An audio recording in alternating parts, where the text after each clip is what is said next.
The movie opens up in the near future, where significant advancements to humanity have been made. Biotechnology company Aeon offers a medical procedure that lets people transfer time from their own lives to someone else's body, as long as they have a DNA match. This way, those who need money can sell years of their lives, making them age quickly. On the other hand, the buyers get their youth back and become immortal. Normally, only desperate poor people agree to donate their time, though Aeon promotes it as a choice and a donation. This has become a primary way for migrants and asylum seekers to earn a living, as there are many of them in this future. Aeon prioritizes scholars, artists, celebrities, and even Nobel winners with time donations. They believe that if top influencers will get more years to live, they can surely contribute for the betterment of society. Next, we are introduced to the company's top manager, Max, who approaches the potential donors and personally persuades them to sell their years. Today, he convinces a teen from a migrant family to sell 15 years to improve their situation. Max shares with the teenager about how he sold 5 years to afford college and emphasizes how the money could help the family start a business, since their chances of legal residency are low. Initially, the teenager refuses, as 15 years is a long duration, but with the cunning Max's persuasion and a jaw-dropping compensation of 7 million euros, he agrees. In the next scene, Max is on his way to the company when he encounters a group protesting against Aeon's technology due to the increasing societal inequality. Max quietly proceeds forward and dons a raincoat to shield against thrown objects. Inside, there is a grand program to honor the best workers for the company and to discuss the future plans. Following this, Aeon's founder Sophie Thiessen appears on the stage and begins distributing the awards. Max is also honored for being the best agent and bringing in the largest numbers of donors to the company. Meanwhile, Sophie announces that they have selected 15 scientists and donated each of them with 15 years of life to continue their research for human society. The scene shifts to a facility where those scientists are being prepared for the process. To their bad luck, a man posing as an employee enters the scene and shoots several people dead. He then leaves a graffiti symbol on the wall before escaping. Later, we get to know that the assailant belongs to the Atom Group, an anti-Aeon organization, which is using terrorism to stop the company from targeting poor people. They believe that they're saving society. Afterwards, Sophie, along with her personal guards Kaya and Noak, watch a threat video sent by Atom's leader, Lilith. She promises more chaos if they don't stop their operations anytime soon. On the other hand, Max celebrates his award with his girlfriend Elena. The two have recently rented an apartment and wish to own it one day. Max assures Elena that once he gets a promotion in his company, they will have enough money to buy the apartment. The next day, the couple visits Elena's parents, and she introduces Max to them. He makes an instant impression on the parents, and they give him their blessing. Later, in the evening, when the couple reaches their apartment building, they are shocked to find it in a burning state. All of their belongings have been destroyed, including their money. The following day, they visit the insurance company to claim the refund. However, an agent informs them that it won't be possible, as the couple themselves are to blame for the incident. They carelessly forgot to put out a candle before leaving the apartment. As the couple searches for ways to pay out the loan, Max shockingly discovers that Elena used her life years as collateral for a bank loan without telling him. When he tries to offer his years instead, he's rejected due to no compatible recipients. This confuses Max, as he donated before, but he is told that his recipient recently died and he cannot donate his years for Elena. Moving on, as soon as Max and Elena leave the insurance company, the police arrest the latter to stop her from leaving the country. Desperate, Max pledges to find an alternative way to pay the bank. He talks to Sophie about his situation, and she agrees to assist. However, she soon starts ignoring his calls, implying that she is not going to help. Now, with no options left, the bank is going to take 40 years off of Elena's life, which will make her old. Frustrated and worried, Max goes to the clinic to see Elena before the procedure. To his dismay, he is denied, and the staff also tell him that he must wait until the procedure is done. Losing his composure, Max tries to reach Elena by rushing into the other rooms, but Kaya and her team stop him. Meanwhile, Elena gets prepared for the procedure. Hearing a lawyer read the contract pushes her over the edge. She struggles against the doctors, but they inject her, making her fall asleep. Her years are transferred to another person in a different room, whose identity is kept anonymous. T-Swift? After the procedure, Max takes Elena home. She's visibly changed, now looking much older. Max's dream of having kids with her is also gone, and their relationship becomes strained, with Elena distancing herself from him. Despite his attempts to comfort her, she remains distant and silent. One day, Max is called to the company and offered a promotion with a salary increase, which he now finds pointless. Angry, he tries to talk to Sophie, but Kaya intervenes. Sophie also ignores him and leaves in her car. Surprisingly, as she is heading out, Max notices that she's looking much younger. Back home, Max tries to show affection to Elena, assuring her that he still loves her and will do anything to give back her 40 years of life. However, she interprets it as pity and asks to be left alone. Later, Elena experiences abdominal pain and bleeding, leading her to the hospital. Max is by her side, and he discovers that she had been pregnant before the procedure. However, due to her older body's limitations, the baby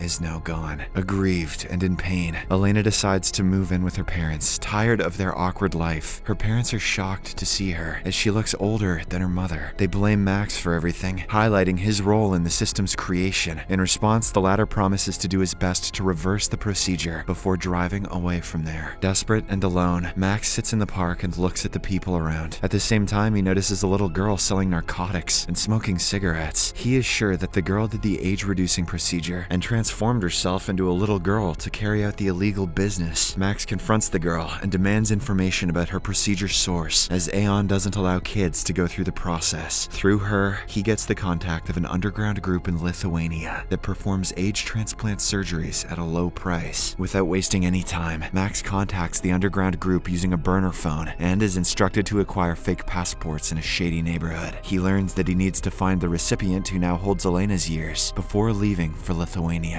Afterward, Max hides in a hotel and devises a plan to kidnap Sophie. He suspects that she was the one who took away his girlfriend's years. He follows her wherever she goes over the next few days and shadows Sophie until he finds a moment in a cemetery where she's alone without guards. Pretending to be a member of the Atom Group, he approaches her with his face covered. Sophie yells and tries to escape, but Max catches up and incapacitates her with a laser. He then paints an A on a nearby grave to make the kidnap seem like the work of the Atom Group, or perhaps Aeon, and he just self-reported. Later, Max picks up Elena from her workplace, urging her to trust him. They then head to an abandoned building where he's keeping Sophie tied up. Elena is skeptical about the situation, and a disagreement ensues, but Max convinces her that this is their chance to rebuild their lives and have a family. Following this, they reach the harbor and manage to board a ship without much trouble to make their way to Lithuania. Meanwhile, Kaya and Noak investigate the situation of the cemetery, using security camera footage to trace the kidnapper. Soon, they realize that it was done by someone from their company and find that Max has been using fake accounts for purchases. They also notice Max's presence, captured on a security camera at a harbor, and now are on the hunt for him. As Max leaves on a ship with Elena and Sophie, Kaya and Noak organize a new operation involving the police to catch them. At the harbor, Max takes care of Sophie, checking on her and providing food and drinks. She's concealed inside a box, pretending to be cargo. In the evening, the couple watches a happy family and dreams of having their own children someday. Suddenly, a child mentions some strange lights at the shore. Max and Elena investigate, only to learn that Aeon has contacted the Lithuanian police, and they are waiting for them. Thinking on his feet, Max decides to use an innocent family to their advantage. When the police inspect cars leaving the ship, Max, using his gun, coerces the family's father to drive his van and pose as a delivery worker. Max guides the driver via a Bluetooth earbud until the officer allows him to leave. Although they manage to escape, Elena becomes angry as Max endangered the lives of innocent people. Nonetheless, they borrow the family's van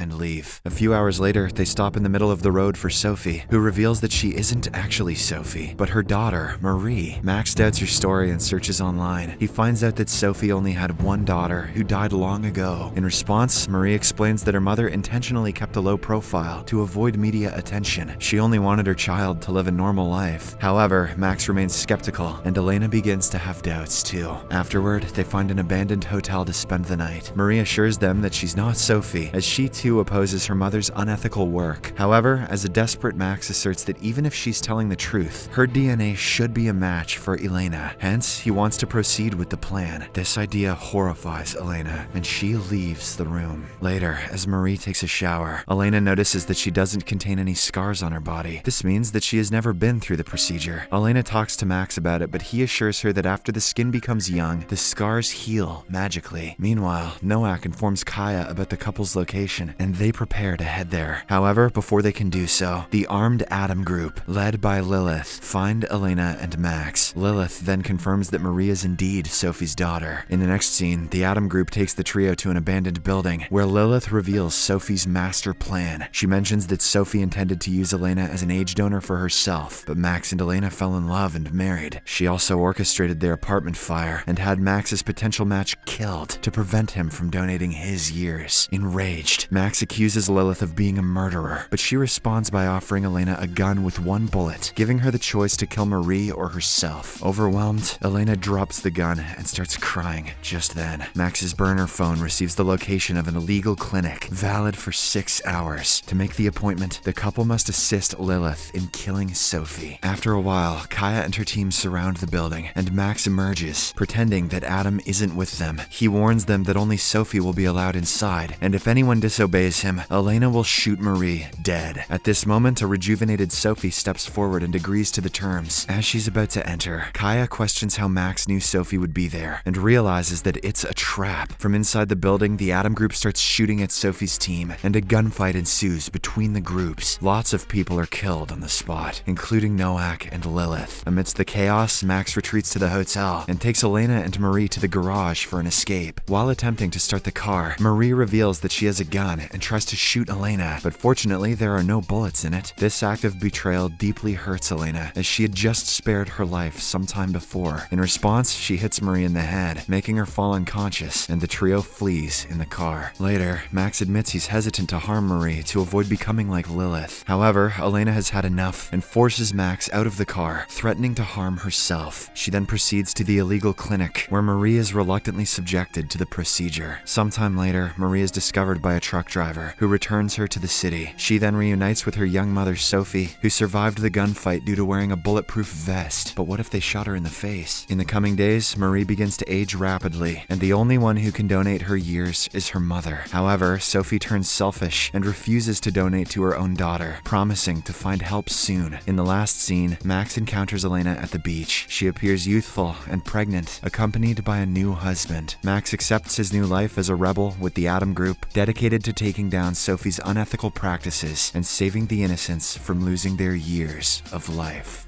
Subscribe for more videos like this, turn on notifications, and leave a like to help the channel out. Thank you for watching.